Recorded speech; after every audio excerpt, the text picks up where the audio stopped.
ಬಂಧುಗಳೇ, ನಾವು ಎಂತ ಸಮಾಜದಲ್ಲಿ ಇದೀವಿ ಅಂತ ಹೇಳಿದ್ರೆ, ಬಾಂಗ್ಲಾದೇಶದಿಂದ ಬಂದು ಇಲ್ಲಿ ಆಧಾರ್ ಕಾರ್ಡ್ ಮಾಡಿಸ್ಕೊಬಹುದು, ವೋಟರ್ ಐಡಿ ಮಾಡಿಸ್ಕೊಬಹುದು, ಪ್ಯಾನ್ ಕಾರ್ಡ್ ಮಾಡಿಸ್ಕೊಬಹುದು, ಇರೋದಕ್ಕೆ ಸ್ಥಳ ಮಾಡಿಸ್ಕೊಬಹುದು. ನೀವು ಕೋಗಿಲು ಲೇಔಟ್ ಅಲ್ಲಿ ನೋಡಿರ್ಬೋದು, ಯಲಹಂಕದ ಹತ್ರ ಬೆಂಗಳೂರಲ್ಲಿ ಸುಮಾರು 200 ಮನೆ ಖಾಲಿ ಮಾಡಿಸ್ತಾರೆ. ಖಾಲಿ ಮಾಡಿಸಿ ಅವ್ರಿಗೆ ಪಕ್ಕಾ ಮನೆ ಮಾಡಿಸ್ಕೊಡ್ತಾರೆ. ಅವ್ರಿಗೆ ಇಲ್ಲಿ ವೋಟರ್ ಐಡಿ ಇಲ್ಲ, ಆಧಾರ್ ಕಾರ್ಡ್ ಇಲ್ಲ, ಪ್ಯಾನ್ ಕಾರ್ಡ್ ಇಲ್ಲ. ಇವರೇ 1,500-2,000 ರೂಪಾಯಿ ಕೊಟ್ಟು ಪಕ್ಕಾ ಮನೆ ಮಾಡಿಸ್ಕೊಡ್ತಾರೆ. ಇಲ್ಲಿ ನೂರಾರು ವರ್ಷಗಳಿಂದ ತಾತ ಮುತ್ತಾತನ ಕಾಲದಿಂದ ಬಾಳಿ ಬದುಕಂತ ಮನೆ. ಅವರು ಒಂದು 89 ವರ್ಷದಿಂದ ಟ್ಯಾಕ್ಸ್ ಕಟ್ತಾ ಇದ್ದಾರೆ. ಪಂಚಾಯತಿ ದಾಖಲೆಗಳು ಸಮೇತ ಇದಾವೆ. ದಾಖಲೆಗಳನ್ನೆಲ್ಲ ಇವ್ರು ತಿರ್ಸ್ಬಿಟ್ಟು, ರಾಜಕೀಯ ದುರುದ್ದೇಶದಿಂದ ದಾಖಲೆಗಳೆಲ್ಲ ತಿರ್ಸ್ಬಿಟ್ಟು, ಇದು ಸರ್ಕಾರಿ ಏನು ಗ್ರಾಮ ಠಾಣೆಗೆ ಸೇರುತ್ತೆ, ಇದು ಸರ್ಕಾರಿ ಜಾಗ ಇದು ಅಂತ ಹೇಳ್ಬಿಟ್ಟು ಉಕ್ಲಪಿಸುವಂತ ಕೆಲಸ ಇಲ್ಲಿ ನಡೀತಾ ಇದೆ. ಇಲ್ಲಿರುವಂತ ಸ್ಥಳೀಯ ರಾಜಕೀಯ ಮುಖಂಡರ ಪ್ರಭಾವ ಬೆಳೆಸಿ ಇಲ್ಲಿರುವಂತ ಪಿಡಿಒ ಒಂದು ವಾರದಿಂದ ಇವ್ರನ್ನ ತೆರವು ಮಾಡಿಸೋದಕ್ಕೆ ಒಳ್ಳೆ ರಾಜಕೀಯ ಗೂಂಡಾಗಳ ರೀತಿ ಹೊರಿಸ್ತಾ ಇರ್ತಾರೆ.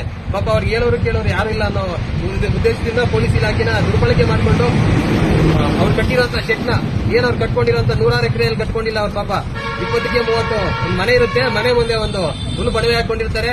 ಹಸುಗಳು ಕಟ್ಟಾಕೊಳ್ಳೋದಕ್ಕೆ ಒಂದು ಶೆಡ್ ಹಾಕೊಂಡಿರ್ತಾರೆ. ಹಸು ಏನಿರುತ್ತೆ ತಿಪ್ಪೆ ಹಾಕೊಂಡಿರುತ್ತೆ. ಈ ತಿಪ್ಪೆ ಜಾಗನ ತೆರವು ಮಾಡಿಸಿ ಅಂತ ಹೇಳ್ಬಿಟ್ಟು ಇಲ್ಲೇನೋ ದೊಡ್ಡ ಸಾಧನೆ ಮಾಡಿರೋ ತರ 106 ಎಕರೆ ಒತ್ತುವರಿ ತೆರವು ಮಾಡಿರೋ ತರ ಬಿಲ್ಡಪ್ ಕೊಡೋ ರೀತಿಯಲ್ಲಿ ಖುದ್ದಾಗಿ ಇವರೇ ಬರ್ತಾರೆ ಸ್ಥಳಕ್ಕೆ. ಇವರೇ ಬಂದು 20-30 ಸೈಟ್ ತೆರವು ಮಾಡಿ ಅಂತ ಹೇಳ್ಬಿಟ್ಟು ಧಮಕಿ ಹಾಕಿ ಹೋಗ್ತಾರೆ. ಗೌರಿಬಿದನೂರು ತಾಲೂಕಲ್ಲಿ ಯಾವ ತರ ಇದೆ ಅಂತ ಹೇಳ್ಬಿಟ್ರೆ ಧಮಕಿ ರಾಜಕಾರಣ. 2023ರಿಂದ ಈಚೆ ನೋಡ್ತಾ ಇದೀವಿ ನಾವು. ರಾಜಕಾರಣನೇ ಅಲ್ಲ, ಅದು ಒಂಥರ ವ್ಯಭಿಚಾರ ಅನ್ಬೋದು. ಅದನ್ನ ನಿಮ್ ಪರವಾಗಿ ಇಟ್ಕೊಂಡು ಇಲ್ಲಿ ಪಕ್ಷದ ನಿಮ್ದೇನ್ ಪಕ್ಷ ಇದೆ ಆ ಪರವಾಗಿ ನಿಮ್ಕೊಂಡು ವೋಟ್ ಕೇಳಿದ್ರೆ, ಇಲ್ಲ ಎಲೆಕ್ಷನ್ ಟೈಮಲ್ಲಿ ನಿಮ್ ಹಿಂದೆ ಓಡಾಡಿದ್ರೆ ಅಂತವ್ರಿಗೆ ಸರ್ಕಾರಿ ಆಸ್ತಿನ ನಿಮ್ಮ ಅಪ್ಪನ ಮನೆಯಿಂದ ತಂದಿರೋಂತ ಆಸ್ತಿ ಅನ್ಕೊಂಡು ಬಳಿಯಾಗಿ ಬರ್ಕೊಡ್ತೀರಾ.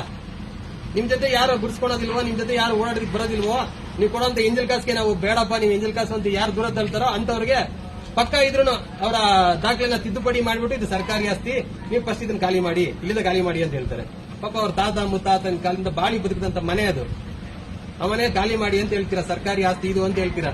20-30ಕ್ಕೆ ಸೈಟ್ ಕಿತ್ಕೊಳ್ಳೋದಕ್ಕೆ ನಿಮ್ಗೆ ಯೋಚನೆ ಯಾವ ತರ ಇದು ಬರುತ್ತೆ? ನಾಚಿಕೆ ಆಗಲ್ಲ ಅಂತ ಕೇಳ್ತೀನಿ ಈ ಮೂಲಕ ನಾನು. ದಯವಿಟ್ಟು ಇದು ಈ ತರ ರೌಡಿಸಂ ರಾಜಕೀಯನ ದಯವಿಟ್ಟು ಬಿಟ್ಬಿಡಿ. ನಿಮ್ಗೇನ್ ರೌಡಿಸಂ ಇದೆ ಅದನ್ನ ನಿಮ್ಮೂರಲ್ಲಿ ಹೋಗಿ ಇಟ್ಕೊಳ್ಳಿ. ದಯವಿಟ್ಟು ಇಲ್ಲಿ ಗೌರಿಬಿದನೂರು ತಾಲೂಕಿಗೆ ಮಾತ್ರ ರೌಡಿಸಂ ರಾಜಕೀಯ ಇಲ್ಲಿವರೆಗೂ ಬಂದಿಲ್ಲ, ಬರೋಕೆ ಮುಂದೆ ನಾವು ಬಿಡೋದಿಲ್ಲ. ದಯವಿಟ್ಟು ಅರ್ಥ ಮಾಡ್ಕೊಬೇಕು. ರಾಜಕೀಯ ಶಾಶ್ವತ ಅಲ್ಲ. ನಿಮ್ದೇನಿದೆ ಶಾಸಕ ಸ್ಥಾನ ಇನ್ನೊಂದೇನೋ ಇದೆಯಲ್ಲ, ಅದು ಶಾಶ್ವತ ಸ್ಥಾನ ಅಲ್ಲವೇ ಅಲ್ಲ. ಹೆಂಗ ಮೆರೆದವರೆಲ್ಲ ಮಣ್ಣು ತಿಂತಾ ಇದಾರೆ ಇವತ್ತು. ದಯವಿಟ್ಟು ಅರ್ಥ ಮಾಡ್ಕೊಬೇಕು. ದೀನರನ್ನ ದಲಿತರನ್ನ ಹೊಟ್ಟೆ ಹೊರ್ಕೊಂಬೇಡಿ. ಅವ್ರ ಶಾಪ ಒಳ್ಳೇದಲ್ಲ, ನಿಮ್ಮ ಹೆಂಡತಿ ಮಕ್ಕಳು ತಟ್ಟುತ್ತೆ. ದಯವಿಟ್ಟು ಮುಂದೆ ಆದ್ರೂ ಚೇಂಜ್ ಆಗಿ. ನೀವು ದಬ್ಬಾಳಿಕೆ ಮಾಡೋದನ್ನ ನಿಲ್ಲಿಸಿ, ದೌರ್ಜನ್ಯ ಮಾಡೋದನ್ನ ನಿಲ್ಲಿಸಿ. ಗೌರಿಬಿದನೂರು ತಾಲೂಕಲ್ಲಿ ದೌರ್ಜನ್ಯ ದಬ್ಬಾಳಿಕೆನ ದಯವಿಟ್ಟು ನಿಲ್ಲಿಸಿ. ನೀವೇನು ಮಾತಾಡ್ತೀರಮ್ಮ? ಹೇಳಿ ಅಮ್ಮ, ನಿಮ್ಗೇನ್ ತೊಂದರೆ ಆಗಿದೆ ಅಂತ ಹೇಳಮ್ಮ. ನಮ್ದು ಪ್ರಾಪರ್ಟಿ ಎಷ್ಟು ಆನ್ಲೈನ್ ಅಲ್ಲಿ ತೋರಿಸ್ತಿದ್ದು, ಗ್ರಾಮ ಪಂಚಾಯತಿಯಲ್ಲಿ ನಮ್ಮ ಚದರ ಮೀಟರ್ಗಳನ್ನು ತೋರಿಸ್ತಿದ್ದು ಕೂಡ, ಅವರು ಈ ಖಾತಾ ಡ್ರಾಫ್ಟ್ ಅಲ್ಲಿ ದಾಖಲೆ ಇದ್ದು ಕೂಡ, ನಾವು ಟ್ಯಾಕ್ಸ್ ಪೇ ಮಾಡಿದ್ದು ಕೂಡ, ನಾವು ಮನೆ ಕಟ್ಕೊಂಡಿದ್ವಿ ಬಟ್ ಮನೆ ಹಿಂದೆ ಜಾಗ ನಿಮ್ಮದಲ್ಲ ಅಂತ ಹೇಗ್ ಸರ್ ಹೇಳ್ತಾರೆ? ಟ್ಯಾಕ್ಸ್ ಪೇ ಮಾಡಿದ್ರು, ಮನೆ ನಮ್ದು, ಮನೆ ಹಿಂದೆ ಜಾಗ ನಮ್ದಲ್ಲ. ಅದು ನಾವು ತಾತ ಮುತ್ತಾತ ಕಾಲದಿಂದ ನಾವು ಇದೀವಿ, ನಾವು ಅದನ್ನ ಬೆಳೆಸ್ಕೊಂತ ಇದೀವಿ. ನಾವು ಹಸುಗಳು ಕುರಿಗಳು ನಮ್ಮ ತಾತ ಮುತ್ತಾತ ಅವರು ಬೆಳೆಸ್ಕೊಂತಿದ್ರು. ಇವಾಗ ನಮ್ದು ಹಸುಗಳು ಕುರಿಗಳು ಇಲ್ಲ, ನಾವು ಬಿಟ್ಟಿದೀವಿ. ಅದನ್ನ ನಾವು ಇವಾಗ ಪ್ರೆಸೆಂಟ್ ನಮಗ್ ಮನೆ ಬೇಕಾಗಿದೆ, ಇನ್ನೊಂದು ಮನೆ ಬೇಕಾಗಿತ್ತು, ಅದು ಶೆಡ್ ಕಟ್ಕೊಂಡಿದೀವಿ. ಅದಕ್ಕೆ ನೋಟಿಸ್ ಬಂದಿದೆ. ಗುರುವಾರ ಸಂಜೆ 4 ಗಂಟೆಗೆ ನೋಟಿಸ್ ಬಂದು, ಮತ್ತೆ ಶುಕ್ರವಾರ 9 ಗಂಟೆಗೆ 24 ಗಂಟೆ ಕೂಡ ಗಡುವು ಕೊಡದೆ, ಶುಕ್ರವಾರ 9 ಗಂಟೆಗೆ ಪೊಲೀಸರು, ರಾಜಕೀಯ ವ್ಯಕ್ತಿಗಳು ಮತ್ತೆ ಇಒ ಪಿಡಿಒ ಒಂದೇ ಸರಿ ಬಂದಿದ್ದಾರೆ ತೆರವುಗೊಳಿಸಬೇಕು ಅಂತ. ವಿತ್ ಅವ್ರು ಕಾಂಪೌಂಡ್ ಮಾಡಕ್ಕೆ ಮೆಟೀರಿಯಲ್ ಎಲ್ಲ ಬಂದಿದೆ. ಇದೆಲ್ಲ ರಾಜಕೀಯ ಒತ್ತಡದಿಂದ ಆಗ್ತಿದೆ. ಬಟ್ ನಮ್ ಡಾಕ್ಯುಮೆಂಟೇಶನ್ ತೋರಿಸಿದ್ರೆ ಅವರು ರೆಸ್ಪಾಂಡ್ ಮಾಡ್ತಿಲ್ಲ. ನಾವು ಇಬ್ಬರು ಹೆಣ್ಮಕ್ಳು ಇದೀವಿ ಅನ್ನೋದು ಅವ್ರಿಗೆ ಅವ್ರ ವೀಕ್ನೆಸ್ ಅಂತ ತಗೋಬಿಟ್ಟಿದ್ದಾರೆ. ನಾವಿಬ್ರು ಏನು ಮಾತಾಡೋದಿಲ್ಲ, ಕೈಲಿ ಏನು ಆಗೋದೇ ಇಲ್ಲ ಅನ್ನೋ ತರ ತುಂಬಾ ತೀಕ್ಷ್ಣವಾಗಿ ನೋಡ್ತಾರೆ ಇಲ್ಲಿ ಗಂಡ್ಮಕ್ಳು ಇಲ್ಲ ಅಂತ. ನಮ್ಮ ಹತ್ರ ಇವತ್ತಿನವರೆಗೂ ಒಬ್ರು ಬಂದು ಡಿಸ್ಕಷನ್ ಮಾಡಿರ್ತಾರೆ. ನೀವು ಸೆಟಲ್ ಇದ್ದೀರಾ, ಇದ್ರ ಬಗ್ಗೆ ಮಾಡ್ತಾ ಇದೀವಿ, ನಿಮ್ಮ ಒಪಿನಿಯನ್ ಏನಂತಾನು ಕೇಳಿ. ಅಟ್ಲೀಸ್ಟ್ ಆ ನಿವೇಶನಲ್ಲಿ ನೀವು ಇದ್ದೀರಾ, ಅಲ್ಲಿಂದ ನೀವು ಹೋಗ್ಬೇಕು, ಈ ತರ ಮಾಡ್ತಾ ಇದೀವಿ ಅಂತ ಒಂದಿನಾನು ಹೇಳಿಲ್ಲ. ಒಂದ್ ಸೇರ್ಕೊಳಕ್ಕೂ ಕೂಡ ಹಂಗೆ ಆಡ್ತಾರೆ. ನಮಗ್ ತುಂಬಾ ದಬ್ಬಾಳಿಕೆ ಮಾಡ್ತಾರೆ ಗಂಡ್ಮಕ್ಳು ಇಲ್ಲ ಅಂತ. ನೀವೇ ಏನಾದ್ರೂ ಮಾತಾಡಕ್ ಹೋದ್ರೆ ಇಒ ಸರ್ ಪಿಡಿಒ ಮ್ಯಾಮ್ ಹೆಸರು ಬರ್ಕೊಳ್ಳಿ, FIR ಅಂತ ಬೆದರಿಸ್ತಾರೆ. ನಾವಿಬ್ರು ಇರೋದು ಹೆಣ್ಮಕ್ಳು, ನಮ್ಗೆ ಸಪೋರ್ಟ್ ಇಲ್ಲ, ನಮ್ಗೆ ಯಾವುದೇ ರಾಜಕೀಯ ಸಪೋರ್ಟ್ ಇಲ್ಲ. ನಾವು ನ್ಯಾಯ ಕೇಳ್ತಾ ಇದೀವಿ. ಅವ್ರು ಡಾಕ್ಯುಮೆಂಟೇಶನ್ ಕೊಡಿ ಅಂದ್ರೆ 24ರಲ್ಲಿ ರೆಸಲ್ಯೂಷನ್ ಆಗಿದೆ ಅಂತ ಹೇಳ್ತಾರೆ. ನಾವು 106 ವರ್ಷದಿಂದ ಇರೋರು, ರೆಸಲ್ಯೂಷನ್ ಆಯ್ತು. 106 ವರ್ಷದಿಂದ ನಾವು ಪೊಸಿಷನ್ ರೆಸಲ್ಯೂಷನ್ ಹೆಂಗಾಯ್ತು? ಹೇಳಿದ್ರು ಕೊಡಲ್ಲ, ಯಾವ್ದು ಕಾಗಿದ ಕೇಳಲ್ಲ, ಅರ್ಜಿ ತಗೊಳ್ಳೋದಿಲ್ಲ, ಅರ್ಜಿ ಹಾಕಿದಾಗ ರೆಸ್ಪಾನ್ಸ್ ಮಾಡಲ್ಲ. ಈ ಗ್ರಾಮದಲ್ಲಿ ಹೇಗಾಗಿದೆ, ಗ್ರಾಮ ಅವಶ್ಯಕತೆ ಇಲ್ಲ. ಅಧ್ಯಕ್ಷರ ಸಹಿ ಆದ್ರೆ ಸಾಕು, ಯಾರು ಕಳ್ಸ್ಕೋಬಹುದು. ಅಧ್ಯಕ್ಷರ ಸಹಿ ಸಾಕ, ಯಾರಾದ್ರೂ ಕಬಳಿಸ್ಬೋದಾ? ನಮ್ಮ ಡಾಕ್ಯುಮೆಂಟ್ ಇದ್ರೂ ಹೇಗ್ ಸರ್ ಅಲ್ಲಿ ತೋರಿಸ್ತಿದೆ. ನಮ್ಮಲ್ಲಿ ಅವರು ಮಾಲೀಕರು ಅಂತ ತೋರಿಸ್ತಿದ್ದು, ಬೇಗ ಅಕ್ವೈರ್ ಮಾಡ್ಕೊಂಡ್ರು ಗೌರಿಬಿದನೂರಿಗೆ. ಇದಕ್ಕೆ ಆನ್ಸರ್ ಮಾಡಿ ಅಂದ್ರೆ ಅವ್ರ ಪ್ರಾಪರ್ ಆನ್ಸರ್ ಇಲ್ಲ. ನಾವು 100 ವರ್ಷದಿಂದ ನಾವ್ ಇದೀವಿ, ಮುತ್ತಾದಿಂದ ಇದೀವಿ ಅಂದ್ರೆ ಹಕ್ಕು ಪತ್ರ ನಮಗೆ ಇಷ್ಟ ಮಾಡ್ಬೇಕಾಗಿತ್ತು. ಇಲ್ಲಿ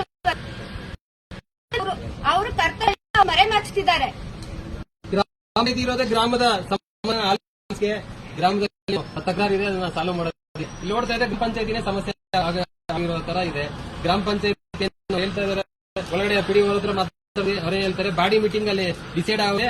ಅವರೇ ಹೆಂಗ್ ಹೇಳಿದ್ರೆ ಗ್ರಾಮ ಸಭೆ ಮಾಡಬೇಕು, ತಿಂಗಳು ಇಲ್ಲ 6 ತಿಂಗಳು ಮಾಡಬೇಕು. ಅವಶ್ಯಕತೆ ಇದೆ.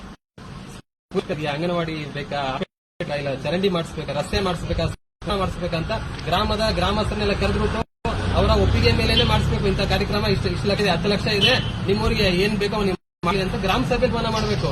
ಇದೇನೋ ಒಳಗಡೆ ರೂಮ್ ಮಾಡ್ಕೊಂಡು ಇರೋ 4 ಜನದಲ್ಲಿ ನಿನ್ 4 ಲಕ್ಷ ಹಂಚ್ಕೊಂಡು 4 ಲಕ್ಷ ಅಂತೀನಿ, ನನಗೆ ಬೇಕು ಮಾಡ್ಕೊಂತೀನಿ, ನೀನ್ ಮಾಡ್ಕೊಳೋದಕ್ಕೆ ಗ್ರಾಮ ಪಂಚಾಯತಿ ಇರೋದಲ್ಲ. ಸರ್ಕಾರ ನಾವು ಟ್ಯಾಕ್ಸ್ ಕಟ್ತಾ ಇರೋದು ನಮಗ್ ಬೇಕಾಗಿರೋಂತ ಕೆಲಸ ಮಾಡ್ಕೊಳ್ಳೋದಕ್ಕೆ. ಪಂಚಾಯತಿ 1 ಲಕ್ಷ ಖರ್ಚಾಗಿದೆ, 25 ಲಕ್ಷ ಖರ್ಚಾಗಿದೆ ಗ್ರಾಮ ಪಂಚಾಯತಿಗೆ. ಇದು ಯಾರು ದುಡ್ಡದು? ಯಾರೋ ರಾಜಕೀಯ ಮುಖಂಡ ತಗೋಬಹುದು, ಅವ್ರ ಮನೆಯಿಂದ ತಂದಾಕಿ ನಾವು ಕಟ್ತಾ ಇರೋಂತ ಟ್ಯಾಕ್ಸ್ ಇಂದ ಕಟ್ಟಿರೋಂತ ಭವನಗಳು ಇವೆಲ್ಲನೂ ಅವ್ರು ತಗೊಂಡು ತಿಂಗಳ ಇಸ್ಕೊಂತಾರಲ್ಲ. ಒಂದೇ ತಂದ್ರೆ 20,000, 30,000, 80,000 ಎಣಿಸ್ಕೊಂತಾರೆ ಪಿಡಿ ಅವರು. ಎಲ್ಲಿಂದ ಕೊಡ್ತಾರೆ? ರಾಜಕೀಯ MLA ಕೊಡ್ತಾನ, MP ಕೊಡ್ತಾನ, ಇಲ್ಲ ಯಾರೋ ಜೆಟ್ ಕೊಡ್ತಾನ? ನಾವು ನೀವು ಕಟ್ಟುವಂತ ಟ್ಯಾಕ್ಸ್ ಬರೋಂಥದ್ದು ಯಾರಿಗೆ ಕೆಲಸ ಮಾಡ್ಬೇಕು? ಇವರು ರಾಜಕೀಯದವ್ರು ಕೆಲಸ ಮಾಡ್ಬೇಕಾ, ಇಲ್ಲ ಜನಸಾಮಾನ್ಯ ಕೆಲಸ ಮಾಡ್ಬೇಕು? ಇವರು ಏನಕ್ಕೋಸ್ಕರ ಮತ್ತೆ ಇಟ್ಕೊಂಡಿರ್ತೀನ? ಯಾರ ಉದ್ದೇಶಕ್ಕೆ ಇಟ್ಕೊಬೇಕು? ಉದ್ದಾರಕ್ಕೆ ಇಟ್ಬೇಕು ಗ್ರಾಮ ಪಂಚಾಯತಿಗಳನ್ನ. ಭಾರತ ಸರ್ಕಾರ ಗ್ರಾಮ ಪಂಚಾಯತಿಗೆ ಏನ್ ಮಾಡಿರೋದು? ಗ್ರಾಮ ಅಭಿವೃದ್ಧಿ ಆಗುತ್ತೆ ಅಂತ ಹೇಳ್ಬಿಟ್ಟು ಎಲ್ಲಿ ಮಾಡ್ತಾ ಇದಾರೆ? ರಾಜಕೀಯದವರು ಅಷ್ಟೇ. ಇವತ್ತು 10 ಕೋಟಿ ಡಿಕ್ಲೇರ್ ಮಾಡ್ಕೊಂತಾರೆ. ಎಲೆಕ್ಷನ್ಗೆ ಬರೋ ವರ್ಷ 100 ಕೋಟಿ ಆಗಿರುತ್ತೆ. ಹೆಂಗ್ ಬರುತ್ತೆ? ಸರ್ಕಾರಿ ಅಧಿಕಾರಿಗಳು ಶಾಮೀಲಾಗಿದ್ದಾರೆ. ಅವ್ರು ESK ತಿನ್ಕೊಂಡು ಬದುಕ್ತಾ ಇದ್ದಾರೆ. ಆ ದುಡ್ಡಲ್ಲಿ ತಿಂದ್ರೆ ಒಳ್ಳೆ ಗೊತ್ತಾ? ನಿಮ್ ಹೆಂಡತಿ ಮೇಲೆ ರೈತ ಪಾಪ ತಂದೆ ಮೇಲೆ ನಿಮ್ಮ ದಬ್ಬಾಳಿಕೆ ಯಾರೋ ಇಒ ಬಂದಿದ್ರಲ್ಲ, ನಸ್ಕೆ ಆಗಲ್ಲ ಗಂಟೆ ನಿಮ್ಗೆ ಇಒ ಅವರೇ ಯಾರಿಗೆ ಕೆಲಸ ಆಗ್ತಾ ಇದ್ದೀರಾ ನೀವು? ನಮ್ದು ಡಾಕ್ಟರ್ ಅವರು ಅದು ಚೆಕ್ ಬಂದಿ ಕೊಡಿ, ಅದಕ್ಕೆ ಕೊಡ್ತಿಲ್ಲ. ಅವ್ರ ಹತ್ರನೇ ಡಾಕ್ಯುಮೆಂಟೇಶನ್